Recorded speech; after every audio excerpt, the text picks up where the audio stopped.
For a layman, food and nutrition has become a word of contrasting theories. There are different claims and different research which is getting shared with people. But what bugs me off is the abuse, the increased abuse this nutrient has been getting of late. Hey, this is Vineet here and welcome to another episode of Wednesday Wellness. And today we are talking about one of the most abused word in nutrition of late. We are talking about carbs. And there is a reason why it has become most abused word in nutrition. People use it imprecisely, and in doing so, they make the landscape of what to eat and what not to eat more confusing for rest of us. When people say carbs, usually they are referring to things like cookies, bread, pasta, muffins, dessert, chips, and french fries. And it is true that these foods consist largely of carbohydrates, or sometimes carbohydrates and fats.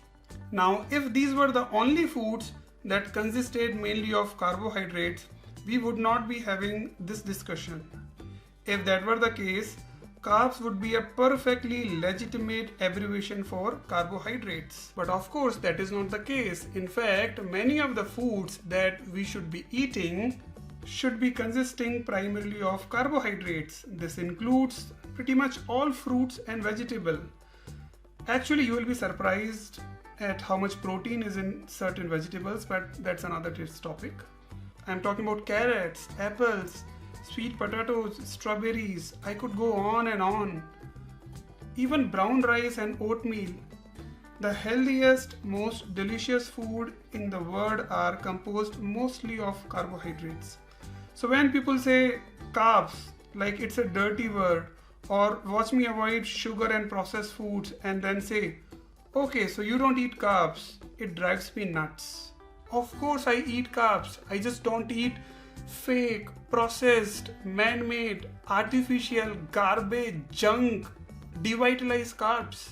Let's all think more carefully about the refined carbohydrates we want to reduce in our diets, like sugar, like flour, like cornstarch, or even french fries, and the natural whole carbohydrates we want to include more of, like fruits and vegetables and whole grains and legumes.